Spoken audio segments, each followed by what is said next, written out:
Welcome everybody. Thank you for joining us for our Journey Through the Author Bank seminar.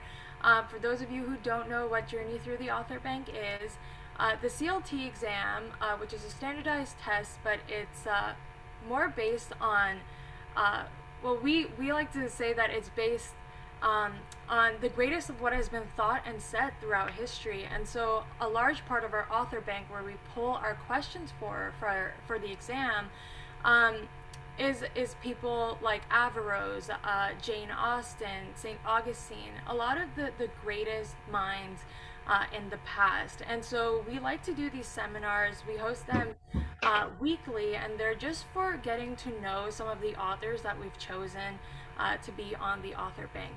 And so today we're joined by Sheikh Hamza Yusuf, who is the co-founder and president of Zaytuna College, which is the first accredited Muslim undergraduate college in the United States. He has written many academic papers and books, and he has been listed as one of the most influential Muslim scholars in the world. We also did a podcast with him. Our podcast is called Anchor. If you haven't heard that podcast, I would recommend you go and check it out. It's one of our best podcasts to date. So without further ado, Sheikh Yusuf, thank you so much for being here, and I will hand it over to you.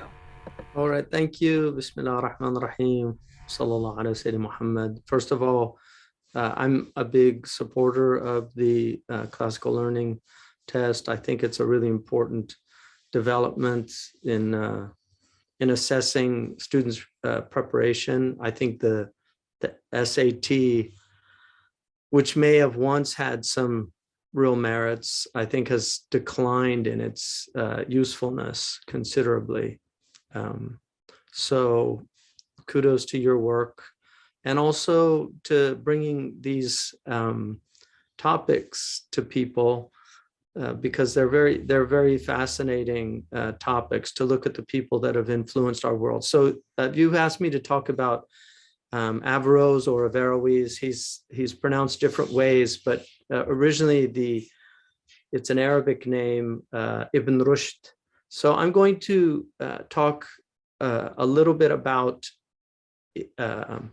just Arabic philosophy, how it came about, and then look at his historical life. And then I'm going to look really at, I think, some of the key areas of contention between the European scholastics and Averroes, because he had a massive impact on Western civilization, and in many ways has been stinted of that impact. There's a lot of scholars that do not fully comprehend the extraordinary influence that he had. So the first, I just wanted to begin with a quote by Ernest Reynolds. He was a very famous French intellectual, and he published a book in 1852 on Averroes and on his thought. But one of the things that he says in there that I think is really important is the fact that St. Thomas Aquinas is really the most serious adversary is to the Averroes doctrine, right? So St. Thomas Aquinas really attacks some of the central Averroes doctrines. But he says we might state, without sounding paradoxical, in other words, without contradicting ourselves, that he's also the first disciple of the great commentator. So St. Thomas Aquinas is the first disciple of Ibn Rushd. And then he says Albert the Great, who was the Albertus Magnus, who's the teacher of St. Thomas, owes all to Avicenna. And that's not entirely true, but because he was heavily influenced by Averroes also. But he says St. Thomas as a philosopher owes all to Averroes. Here's another example that I think is quite extraordinary. This is a very famous by Raphael. It's called the School of Athens. And it shows obviously at the center, and this was actually commissioned by the Pope at the time. And I had the great fortune of being in the Vatican and going into the Pope's quarters where this is on the wall. So it shows Plato and Aristotle. Plato is pointing up to the heavens, Aristotle down to the earth. The idea of these two great philosophies, one being more idealistic and the other more empirical. But if you look there, you see a turbaned man, and he's got Archimedes there, the great Greek mathematician, and Pythagoras, and he looks a little angry, and I think Raphael maybe was doing that to express something about how his influence was not really acknowledged. But in any case, there he is in the School of Athens. How did philosophy get to the Arabs? Well, there's an extraordinary city that was built by the great Abbasid Empire. Harun al-Rashid wanted it really a city that would be the ornament of the world. And so it was built with this idea of a circle being the perfect example. And then at the heart of it was a mosque. So this was the original idea behind the great city of Baghdad. The Abbasid caliphs, Harun al-Rashid begins this Bayt al-Hikmah, the house of wisdom. And this lasts from about 750 to 950 is the major activity. And there's a massive translation movement, and a lot of it was done by Christians. You had one of the most important circles of translators is the man who's called the father of Arab philosophy, Al-Kindi. And Al-Kindi had a circle of translators who began to translate these extraordinary Greek works, but they were also translating things from Sanskrit, from Persian and others. So you had Greek, Persian, Sanskrit, and these are moving into Arabic. A lot of it was done by Christians. So at the heart of the Arabic transmission of Greek knowledge really is Aristotle, much more so than Plato.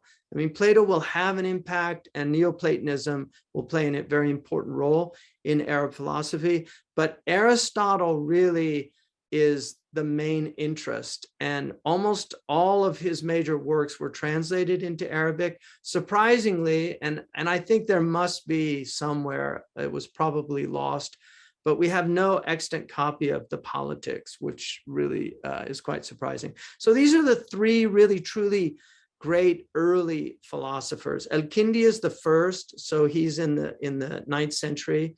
Al-Kindi dies around 873.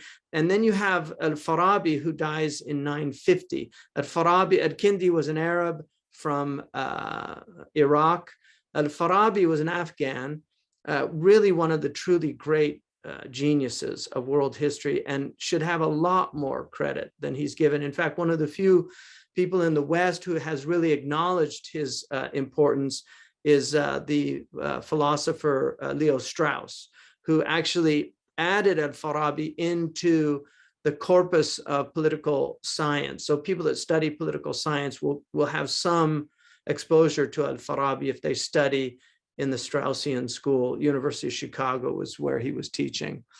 Ibn Sina, though, is the real, truly great polymath genius who was born in Uzbekistan. He dies around 1037. He mastered Aristotle, but he did not want the Muslims to be dependent on a pagan. And so what he decided to do, he wrote a massive tome called Khakbushifa. And essentially he Arabized, because he wrote it in Arabic, even though he's a Persian. He did write in Persian as well. But he Arabized the great studies of Aristotle. Particularly logic is very important in here, what are called the ilahiyat, or the divinities. And there were two types in the Muslim world. There were the more generalized, and then there were the more specific that go under what's known as kalam, or dialectical theology. So this book is extremely important. He has the metaphysics, he's got the organon, essentially. He is a creative thinker, he's an original thinker. He was not a slavish Aristotelian.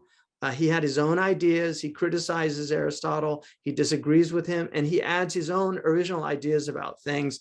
He was also a syncretist, so he was heavily influenced by Neoplatonism, and he has a mystical element to him, but he's extremely important. And Peter Adamson argues that he really is arguably one of the most, if not the single most influential philosopher on European thought, because Aristotle really and Plato come through a lot of his commentary. He's still honored in this is a Russian stamp, so he's still honored. That was 1980. Now, something very interesting happens, and that is Al-Kindi and his circle, it was actually translated by somebody within his circle, translate some of the Aeneads, which are the great work by Plotinus, these 9 sections that really are very important Neoplatonic foundational thought. But Al-Kindi, they translate it as the theology of Aristotle. And so a lot of the Arab and the Persian scholars actually thought that Aristotle had written this, and it's kind of it brings these two ideas together of Aristotle and Plato. Now, how does philosophy get to Spain? Well, it comes later. And Ibn Gabirol, he dies in 1070. Ibn Gabirol was a Jewish philosopher. He's very, very important. And he's bringing these Eastern traditions from the Arabic. So he's a forerunner of the philosophy from the East. And but the man who really gets credit for it is, let's see if I can move these here. Anyway, the man who really gets credit for this is an Andalusian, Ibn Wuhayb of Seville. The Islam of Spain was at the time was extremely sober. It was originally the Umayyad dynasty was in Spain, but then you got the great Al-Murabitun that are called the Muravids, and they rule from the mid 11th century, around 1050 to 1147. And their Islam was extremely sober. They did not like philosophy. They did not like dialectical theology. They were probably, they would have been termed today a kind of fundamentalist, although that's not entirely fair because they did have a very sophisticated legal tradition.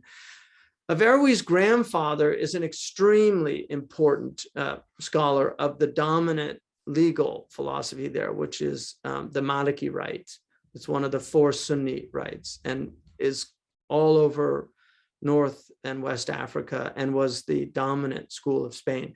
His father, who he's named after, he was born the year his grandfather died. So his name is Abul Waleed, Muhammad ibn Ahmed ibn Rushd. He was a notable jurist, but he wrote one of the most important commentaries on a foundational book of Maliki legal thought. So he came from a very illustrious family. So in the East, philosophy obviously was spreading amongst the intelligentsia. It was very attractive to highly intelligent people. And many of the religious scholars were bothered by that. And so Abu Hamid, who's he dies about 100 years before the death, maybe a little over 90 years before the death of Ibn Rushd. Abu Hamid was an extraordinary intellect. He was a polymath, but he wrote 2 really important books. One of them was called The Aims of the Philosophers. He had studied Neoplatonic and peripatetic philosophy, the philosophy of Aristotle. And he wrote a book called The Aims of Philosophy, which today would probably be published under like the title of Philosophy for Dummies, because what he did was he made it very easy to understand. And he, in that book, he did not criticize the philosophers. He simply presented their arguments. And once the philosophers acknowledged that it was an excellent exposition of their ideas, especially the ideas of Avicenna, he followed it up with the incoherence of the philosophers, which is a real attack on the philosophy of Avicenna. And he basically argues that he looks at 20 issues, 3 of which he considers a type of disbelief. And so this becomes a very popular book. This is his tomb, which is now in Tus in northern Iran. So now we come to the subject matter. Ibn Rushd, like I said, he's called Averroes. This is a statue of him that exists today in Cordoba. So Abu Waleed Muhammad bin Ahmad Ibn Rushd, he was born on the 10th of September in 1126 in this illustrious family. His father was a jurist and a judge. His grandfather, very, very famous scholar. He studied the classical curriculum of the Western Muslim world. He memorized the entire Quran at a very early age, and also a foundational book of hadith and opinions called the Muwatta of Imam Malik. So he had a brilliant memory. He also studied, and this is important for the classical learning people, is that the trivium and the quadrivium, which were the original meaning of the liberal arts. When we talk about a Bachelor of Arts and a Master's of Arts, we're talking about the trivium and the quadrivium. These two, the qualitative sciences of grammar and logic and rhetoric, those are the qualitative sciences that deal with language and thought and the mind. And then you have the quadrivium, which deals with quantity, with number in the world. These two were the foundations of both Christian scholastic studies and Muslim scholastic studies. So the Muslims and the Christians and the Jews all shared this. And you will see also the trivium and the quadrivium in its own iteration in the great civilizations of India. So these are ancient ways of understanding the world based on the human ability. But he also studied law, medicine, and philosophy in addition to that mastery of the liberal arts. So he was quite a physician. He lived under this caliphate of Cordoba. The Christians were already beginning to reconquer in the kingdom of Leon, the kingdom of Navarre. So these and eventually in 1492, the Islam really leaves Spain as a government because of these great kingdoms of the east, of the northern Spain uniting against the Muslims. So he was living at a time where the Christians, because Muslims never achieved a 50% majority in Muslim Spain. There were always many Christians and many Jews living with them. But there was a lot of concern about the Christians being a fifth column. And so this was a period where there was actually some persecution of Christians, which was unfortunately due to that. Cordoba is an interesting, there's a strong opinion that it comes from a Phoenician word, which is Cordoba, which is Semitically related to Qarya Tayyiba. So in other words, a good town or a good city. This is one of the great courtyard of the mosque there that was built. This one, beautiful, if you ever go to Spain, it's definitely worth seeing. It's one of the biggest mosques in the Muslim world, built by the Umayyads. Huad al-Kabir, which is the name of that river through Cordoba, comes from the Arabic Arwad al-Kabir, the big valley. So there's still a lot of influence there. What happens is Ibn Rushd is born into the Al-Murabitun dynasty, but in his early period, a new dynasty emerges based on the political efforts of somebody who claimed to be a kind of Messiah-like figure, Ibn Turmart. He was a rationalist, and he was also influenced by Al-Ghazali. So he had a great interest in theology. And so Averroes, really, his adulthood is under this new dynasty, which in 1147, they really solidify their power. And so he's appointed a judge, like his father and his grandfather before him. He lives in Seville, which is the government's capital. And then in 1153, when he was just 27 years of age. He was introduced to the court leader of the Al-Mohads, they're called Al-Muwahhidun in Arabic, the Unitarians, Abd al-Mumin, who was inherited from Ibn Turmart. And he was very interested in philosophy and different things. Ibn Rushd was appointed in 1182 the Grand Qadi of Cordoba. This would have been an extraordinarily important position. This was a very large city, one of the great cities of the Muslim world, and the second largest city in Europe. Ibn Rushd was charged with heresy and banned it. In 1195, he was charged with heresy. And the reason for that is really, it was a political move. The Christians had just conquered a very important city in Portugal, and they were worried about them marching on Seville. So the Al-Mansur was trying to rally the troops, and a lot of the jurists did not like Ibn Rushd. And so this was really, in essence, a way of gaining support amongst the jurists or the fuqaha to support the ruler's attempt at really rallying the troops to defend the lands. So he was exiled to a Jewish town south, probably for his protection, for a couple of years. And then this is just a picture of his exile when he was actually sent away. So in 1198, the ruler invites him to Marrakesh, and he's reunited. He was actually a friend of his. They were friends. So that's his basic life. This is a famous picture, a portrait that's we'll look at later. But just looking at his life, there's three major intellectual stages. From 1170 to 1177, he writes what are the brief commentaries. He writes on logic, psychology, physics. He writes a lot different scientific treatises. He also writes on astronomy. I mean, he's a true polymath.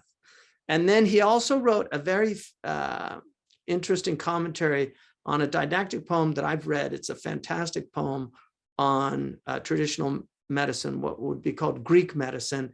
But Ibn Sina had his own additions to that tradition, which comes out of Galen. And then he wrote a very famous book, Al-Kulliyat, which is a medical opus on the universal principles of medicine. This was studied well into the 17th century in Europe. So it was an extremely important book alongside the canon of medicine of Avicenna. He also wrote an extremely important book that's still studied in the Muslim world. I have a copy here in my library, Bidayat al-Mujtahid wa Nihayat al-Muqtasid. It's his opus on comparative law. There are many commentaries on it. It's a very important book. The second stage is he works on middle commentaries. So his approach to these great works of Aristotle was to write a short, really epitomes of them, really for students to be exposed to them. And then the middle commentary had some commentary, but it was a lot of paraphrasing to make it clearer. So he writes a middle commentary on the Nicomachean Ethics, on Plato's Republic.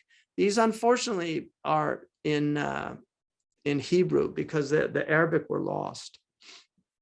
He wrote a very important work called Fasl al-Maqal, which is the decisive treatise, which is about the relationship between philosophy and revelation.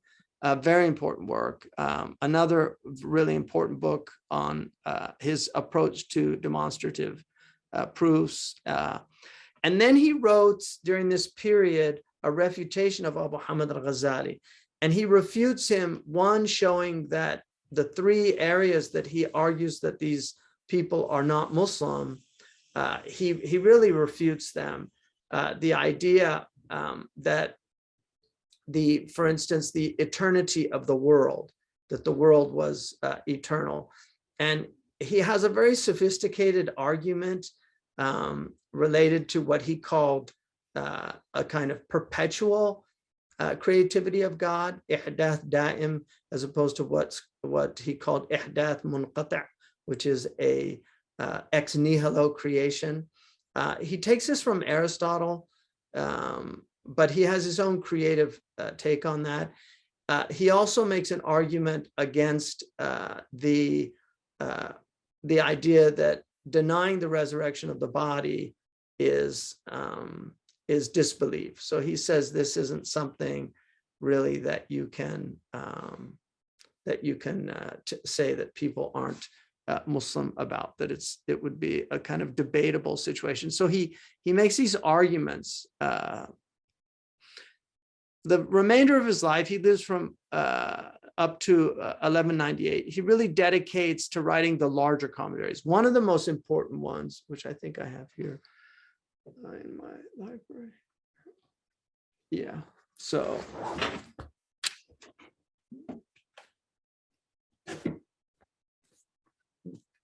this is Aquinas's commentary on De Anima. This book, people have no idea how important this book was in this period. It comes out of, so here's Averroes' middle commentary, which has been translated into English by Alfred Ivry. And then this is his long commentary on De Anima. So these are, really, really interesting works. But De Anima was a very important work. In fact, it was so important that Avicenna actually wrote his own De Anima to, again, free the Muslims from any reliance on a pagan philosopher. So De Anima was a really important work. De Anima has a section in the third chapter, which is extremely controversial about the nature of what is termed sometimes the agent intellect or the active intellect, al-aql al-fa'al, agens intellectus. So Averroes interpreted Aristotle in a certain way that Aquinas would disagree with radically. So this is where he really elaborates his own positions. So it's sometimes said that he wasn't an original thinker, and I think that's so unfair to this man. One, because we live in an age where people are obsessed with quote unquote originality, and there's not a whole lot of originality really in the world. But the genius of this man, I mean, he really, I'm sure he could have come up with a lot of very interesting original ideas and thoughts, but he chose to serve Aristotle and make his ideas plain, because he really believed that Aristotle had solved so many problems. And that's what he really set out to do. And there's a very interesting story when Ibn Tufail, who wrote Hayy ibn Yaqdan, takes him to Abu Yaqub, the caliph, and the caliph asks Ibn Rushd. He was very young; he was only about 27. He asked him what he thought about the eternity of the heavens, and this was obviously one of Aristotle's arguments. But Ibn Rushd was very worried about giving an answer because he could have been accused of heresy. And when he saw that he was reluctant to give any direct answer, the caliph turned to Ibn Tufail and asked him, and then they started talking openly about it. And then Averroes realized that the caliph was actually a philosopher himself, and then he felt freer. So he's the one that asked him to really, he said, this work is difficult to understand, and it'd be very useful if you would write commentaries on it. And so he did.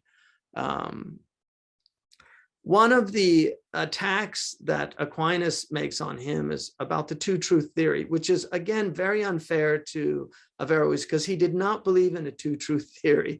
This really comes out of some of the Latin scholastics that interpreted it as a two-truth theory. Averroes believed in one truth, but he did believe that the dialectical truths, and by dialectical, I mean rhetorical truths, of revelation were for everybody, whereas what he would call the demonstrative truths of the philosophers were only for people that have the ability to understand those demonstrative truths. And the other one was about the agent intellect. So if you look in European art, a motif that's very common, which is fascinating, is called the Triumph of St. Thomas Aquinas. And there are many paintings during this period, and they go on for over 100 years. And they're all over churches in Spain and Italy and different places. This idea somehow that St. Thomas Aquinas conquered Averroes. And so Averroes is always seen, you can see him at the bottom under the feet of St. Thomas Aquinas, right there. This is amazing. There's another one, and there he is right under St. Thomas Aquinas. So you can see Averroes down at the bottom. Here's another one where he's he looks like he's just given up. He's turned his book upside down. And so unfortunately, Averroes is not given the credit that he's due, because his impact on St. Thomas Aquinas is massive. And as I quoted Ernest Reynolds in the beginning, saying that it's paradoxical, but he really was a student of Averroes. He did disagree with Averroes on important points, and probably the single most important one was on the eternity. No, there's two really: the eternity of the world, and because he agreed with him. He did not. He agreed with Al-Ghazali, who refutes the philosophers about the eternity of the world. And actually, St. Thomas Aquinas quotes Al-Ghazali refuting that position. And then the other one was the agent intellect, because Averroes interprets a passage in De Anima about the intellect being one. So there's an idea that if you and I are the great gift of the intellect is abstraction. And so Averroes understood that when we abstract, we're all doing the same thing. So if I say to you, tree, you have a phantasm in your mind, if you imagine it, that comes to mind. That phantasm, it doesn't matter if it's a eucalyptus tree or a pine tree or a great oak tree. The concept of tree, the universal of tree, comes to your mind. Well, Aristotle kind of hints that this is the same mind. And there's a big debate on this. But Ibn Ubadja, Avenpach, and Averroes actually believe that mind is one, that we're all basically, it's because of this one mind that we're all able to do the same thing. And so some people have likened it to a mainframe, that the universal intellect is like a mainframe, and that we're all individual computers that are basically downloading from the mainframe. I think probably a better analogy is like the cloud, that this universal intellect would be more like a cloud. I think that would be the metaphor that Averroes would probably, or the analogy that he would use. So that Aquinas completely rejects, but Aquinas agrees with him on so many things and uses his arguments and ideas. And that's why Edward Booth, who was a Dominican father, in 1983 wrote a book on Averroes, basically arguing that he is the main tributary into the thought of St. Thomas Aquinas. And I think there's a lot of truth to that. I think there needs to be a lot more research on this.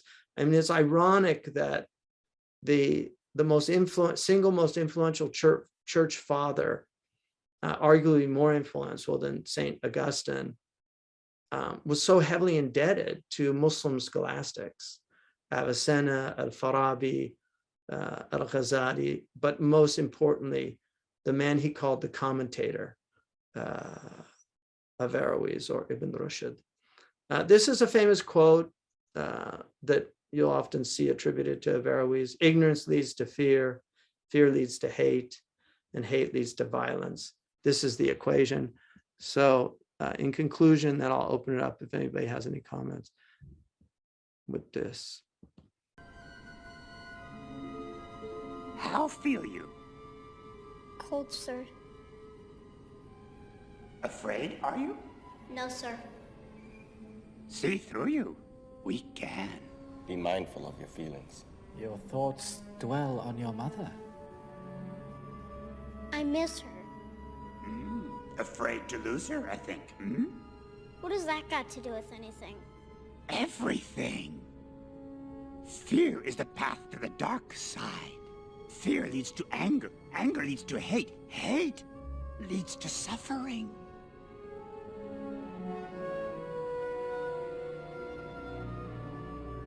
So there's Yoda quoting or paraphrasing Averroes. The influence is amazing. He's really a scholar that I think will never go away as long as people are studying philosophy, and he's always going to intrigue people. So thank you.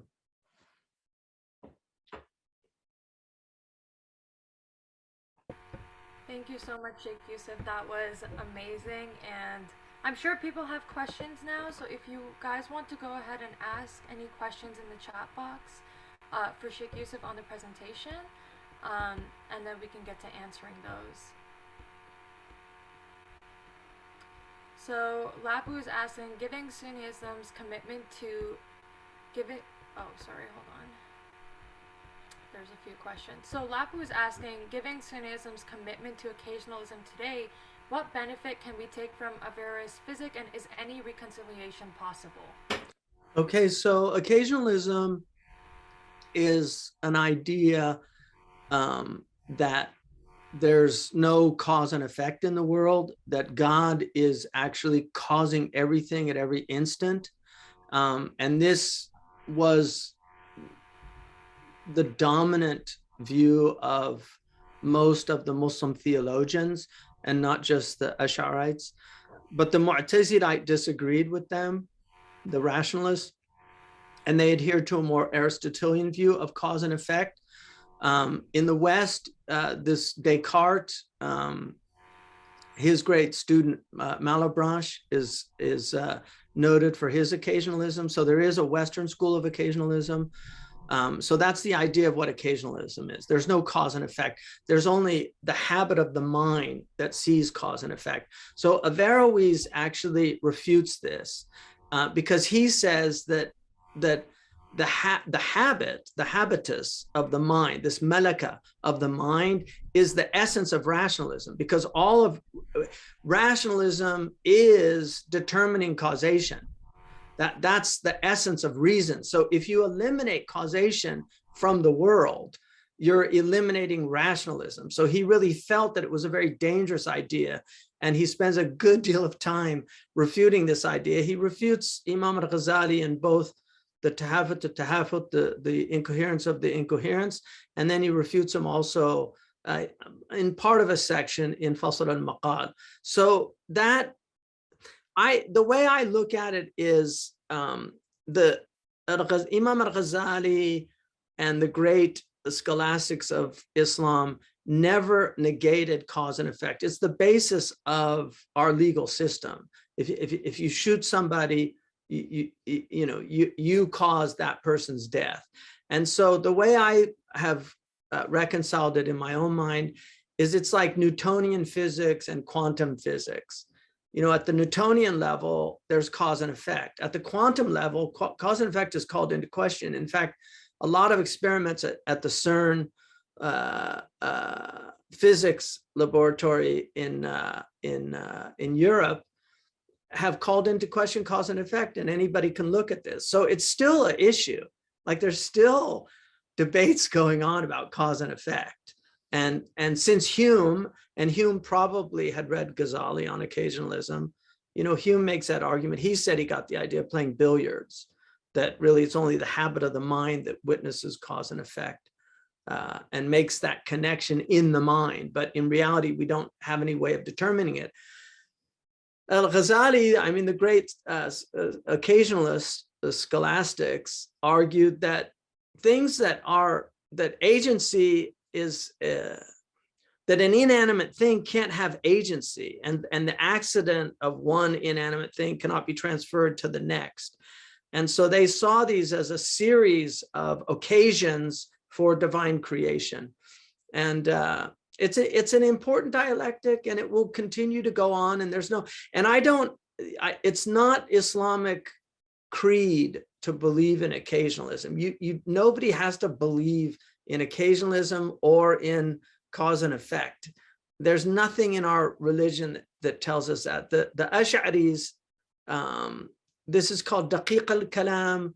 It's something that really wasn't taught to the majority of people because it's very confusing for a lot of people to understand it. So I don't think, I think it's a moot issue, and but it's a dialectical one. There's nothing demonstrative that can eliminate that dialectic between these two positions.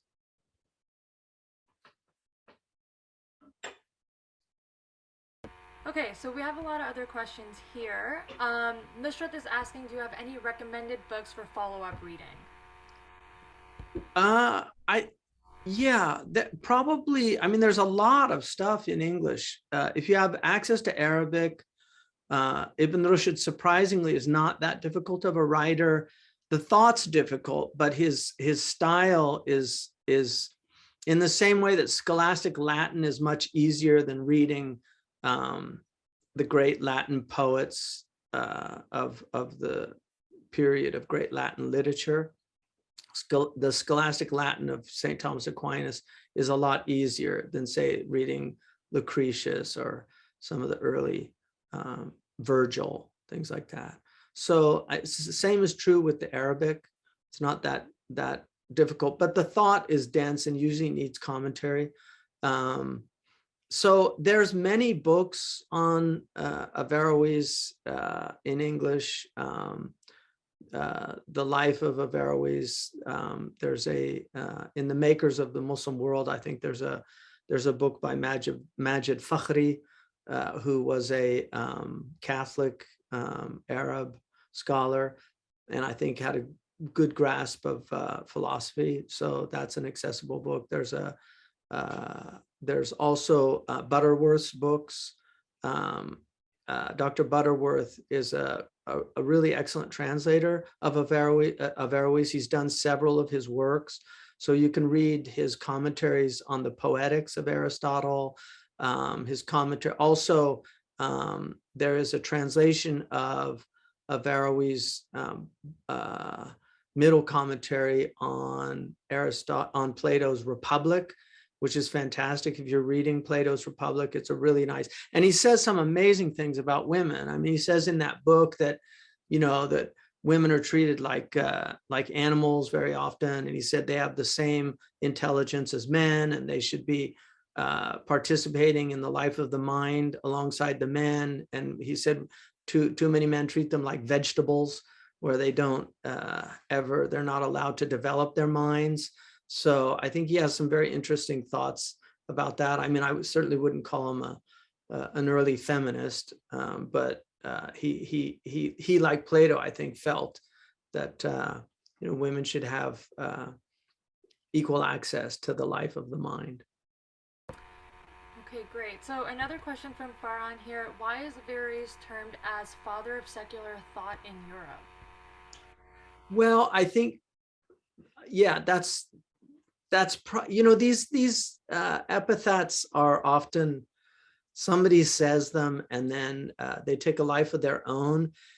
I think Averroes, because he really introduces rationalism into religion in the West in a very deep way. I mean, it's not that there were not rationalist scholars before Averroes, but fideism, which is this idea of just faith is at the essence, was much stronger. And and Aquinas has a massive influence on Catholic thought and really changes the trajectory of the Catholic Church. And he was heavily influenced by Averroes and these ideas that come into Europe through the Latin translations of the Arabic. And so that really begins then, science is reintroduced into the West. Remember, philosophy for pre-modern peoples, philosophy was not what we think of philosophy today. Natural science and mathematics were branches of philosophy. So it's really important to make that distinction, because Averroes was a scientist as well as being a lawyer, and he was a physician, and he was interested in the development of medicine. So bringing these aspects into religion, I think, introduces a kind of gap that will enable secularism to get a foothold into faith. Remember, secularism comes from a Latin word, which is, novus ordo seclorum is a new order. It could be translated as the ages, but really it's about the world. And so the idea that we should be more focused on the world. So you had Plato pointing up and you have Aristotle pointing down. So the world becomes the investigation, and Plato's kind of forgotten in the modern world. And so because Averroes was very opposed to Avicenna's mystical component of bringing mysticism into a kind of Neoplatonic element into Aristotle. He wanted pure Aristotelian thought. And so in that way, it's Aristotle pointing to the earth, which is secularism. It's where the world becomes our study, and the other world becomes something that's unknowable. And this Kant is the one that, despite the fact that he's trying really to save metaphysics, he ends up really putting a kind of final nail into the coffin of metaphysics for a lot of Western people. And secularism now has become the dominant mode of thinking for most Western peoples. It doesn't mean that metaphysics is gone. Metaphysics will never go away, because metaphysics asks the most important questions. What is this? Like, what is this? Where did it come from? Why are we here? What should we do while we're here? These questions will never go away, and they're questions that science cannot answer. That's wonderful. Okay, another question by Abdullah Sama. What did Ibn Taymiyyah think about Ibn Rushd? Who was the first person? Ibn Taymiyyah? Ibn Taymiyyah did not like Averroes. He really saw Averroes as a very dangerous element. Ibn Taymiyyah was very opposed to, he actually wrote a treatise against logic. He accepted the idea of what's called qiyas fiqhi or qiyas shar'i, which is analogical reasoning, but he was very opposed to philosophical logic. What in the West is called material logic. He was very opposed to it, and he was very opposed to the idea of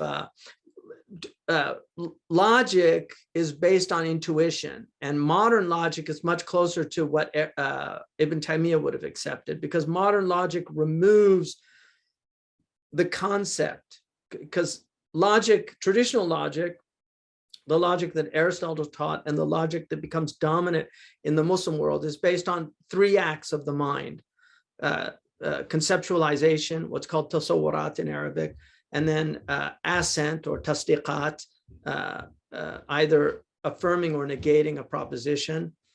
God exists, or there is no God but one God. That's a proposition. It's either true or it's false. Believers believe it's true, disbelievers believe it's false. And then finally, qiyas, or syllogistic reasoning. So taking two propositions and concluding something from them. So every man is mortal, Socrates is a man, therefore Socrates is mortal. So that's the final act of the mind. Well, modern propositional logic removes that first component, which is the idea of the concept, because the problem with the concept is it comes from intuition. It's not something that we can really prove. it's axiomatic that the mind works the way it does, and that we have these fundamental acts of the mind that you just have to accept them, and you can't prove them. You can't prove the law of non-contradiction. It's a self-evident truth that a thing is either A or B, but it can't be both A and B in the same way at the same time. Or the law of identity, a thing is what it is. The law of the excluded middle, which is another way of viewing the law of non-contradiction, or the law of contradiction, it's sometimes called. So these acts of the mind are intuitive. We just know them. Abstraction is intuitive. We just know them.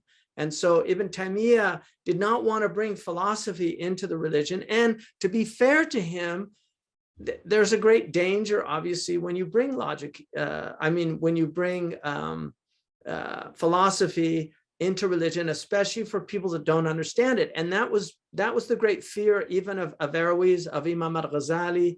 Imam al-Ghazali wrote a book prohibiting common people from studying dialectical theology, which is really a type of philosophy, because it could harm their faith. So they really saw the dangers inherent, but they also saw the need for philosophy. So, and Ibn Taymiyyah himself was really he'd studied philosophy, he'd studied logic, but he had a serious problem with Averroes. Okay, great. So another question from Ahmed Chaudhry, and we'll take a few more questions because we stop at 8, but I want to give Sheikh Yusuf time to talk about Zaytuna College as well. So he's asking, what do you think we can do in today's time to try and raise our brilliant minds like Ibn Rushd in this day and age, as we are at the brink of losing all our tradition and historical contributions? Great question. Yeah. So that's a big challenge. One of the biggest challenges when you look at these people and what they learned in the times that they learned it, it's quite stunning. One questions whether or not they just had far more massive intellects than modern people. Obviously, we're looking at some of the most brilliant human beings that ever lived, but on the other hand, I think it was Descartes who said that one of the most evenly distributed things in the world is intelligence. That really most people are quite capable of learning, certainly the arts, and even mathematics. People that feel that they are bad at math and things, it's usually because it was introduced too early and they got math anxiety, or they just had bad teachers. But pretty much everybody's capable of learning math to quite a high level, because these are the natural ways the mind perceives the world. So I think the most important thing is reestablishing grammar schools, and children being as free from technology in those early years as possible, because I think and what's fascinating is the people in Silicon Valley, these CEOs of these companies, their children don't touch these tools. So for instance, Steve Jobs was in an interview asked what his kids thought of the iPad. He said, no, I wouldn't let them near it. And it's quite tragic that, the people that provide these tools are very aware of how dangerous they are to young minds.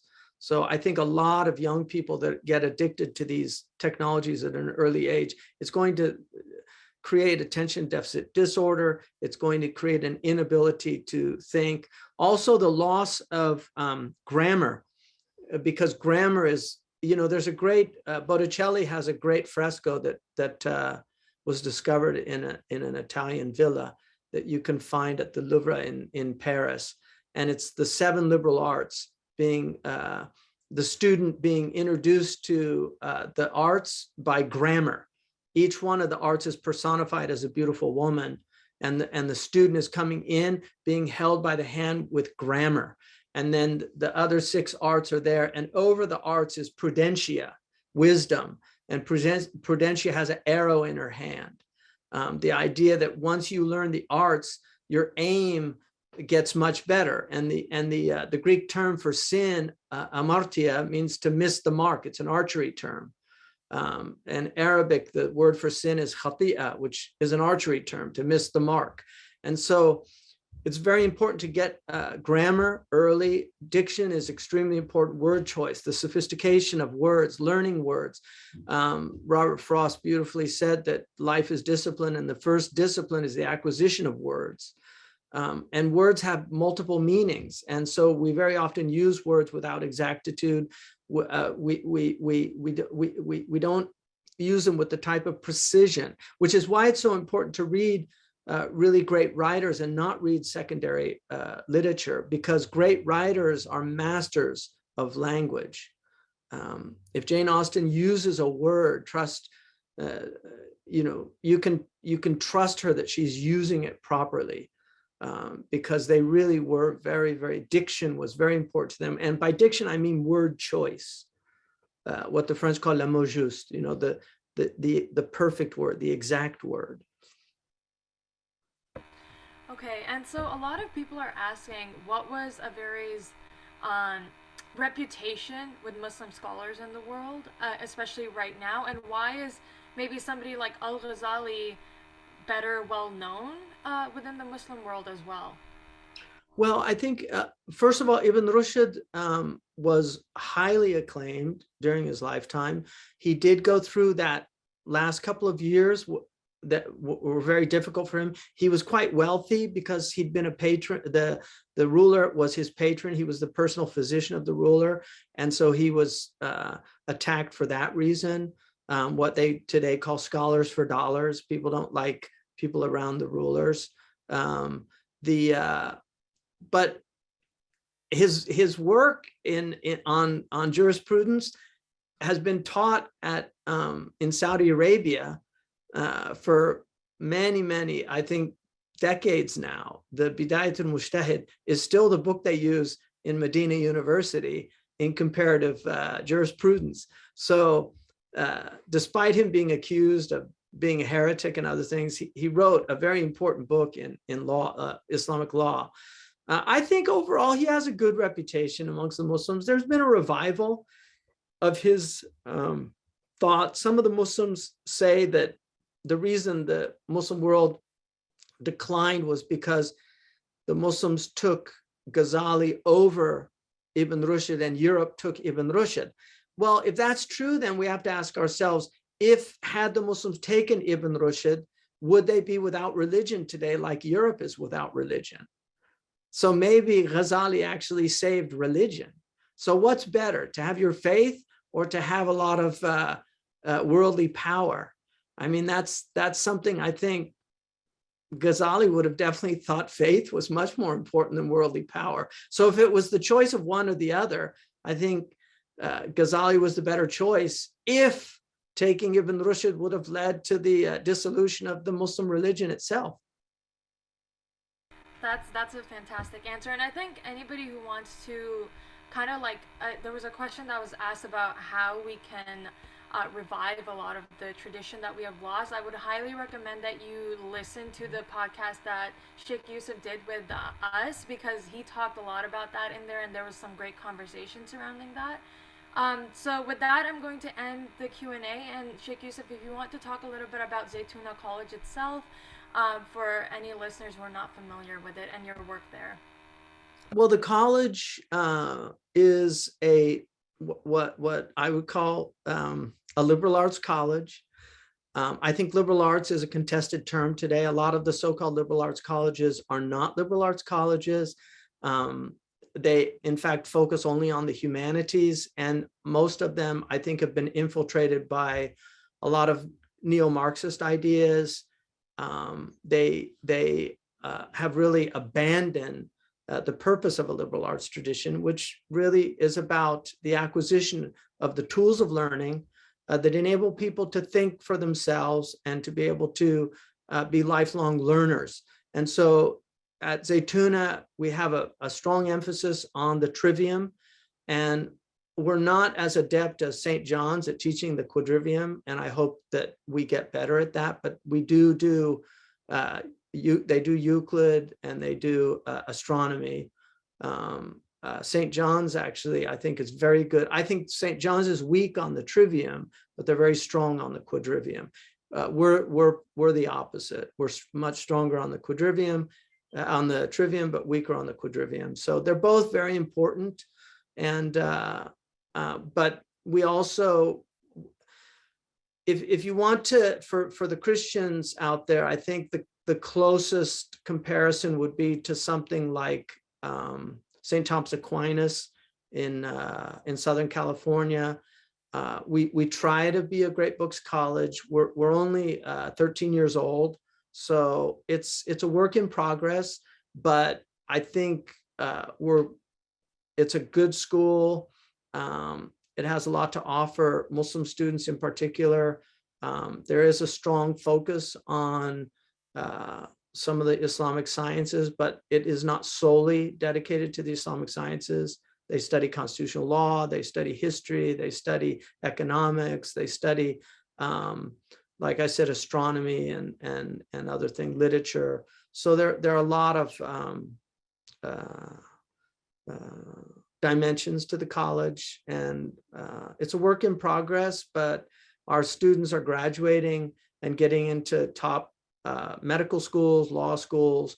We've had students go to Harvard, go to Oxford, go to University of Chicago, Claremont colleges, Urbana-Champaign in law, University of Texas in medicine, University of Rochester in medicine. So they're getting into good schools, and I think they're making a good case for the type of education that we're doing.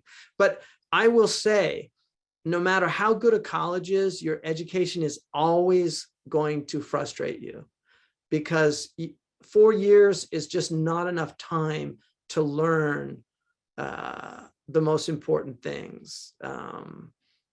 You really need grammar school, you need good high schools, and then you need good colleges. And that should really, if it's done properly, it should really prepare you for a lifetime of learning. If I was going to do this over, I probably would have started a K through 12, because I think it's much more important than college. I think that getting those foundational skills early is much more important than trying to get them at a later date. Yeah, and somebody just asked if Zaytuna College is ever going to have like PhD programs in the future. You know, I'm not a big fan of the PhD degree. There was a big debate about bringing the PhD into America. It's a German degree. You know, it came out of Prussia, and it's a research degree. I think there's two major problems that I've seen with the PhD. One, people with PhDs tend to think they're entitled to an opinion about every subject. So it creates a kind of arrogance in people that have it. And you can see this. There's a famous clip of this man who makes this argument because he has a PhD, he can talk on this, that, or the other subject. And humility is very important, because none of us really knows very much. And you can spend your whole life studying, and in the end of the day, it's a drop in the ocean of what's out there to know and to learn. The single most important thing for me is to know God. And if you know that, you know all things. Not in pantheistic way. I just mean that, that God created all things. So at least the first cause of all things. And then so I'm not really that interested. I'm more interested in starting a law school. I would really like to see a law school, because I think a lot of our law schools have gone mad. I have one of my former students at Zaytuna went to law school, and he was telling me how he had teachers saying that grammar was hegemonic and oppressive. And you can't have law without grammar. In fact, Justice Scalia's book called Understanding Law, at least half of it is about grammar. And all the Supreme Court justices have to know grammar, because you can't read legal arguments without knowing grammar, and they should know logic. Most of them don't, but they really should know logic in a deep way. I mean, they know a basic logic, but they really should know how to analyze arguments, because many things that go to the Supreme Court have major logical flaws in them. And if the justice isn't capable of analyzing why something does not follow from something else, it's a big problem. Yeah, actually, we had President Nora, like St. John's College president, on our podcast, and she was actually like the president of a law school as well, and she studied law herself, and so she was talking about that, the connection between truth and higher education, like the great books, and then also in the law world, and that's something that she highlighted as well, which I thought was interesting. The liberal arts and law are like twin sisters. Yeah. They really are. And that's why the founding fathers all were liberal artists. And many of them, traditionally, the liberal arts were preparatory study for 3 subjects: law, medicine, and theology. And this was the beauty. I mean, this is something C.S. Lewis recognizes about the pre-modern world, the coherence of it.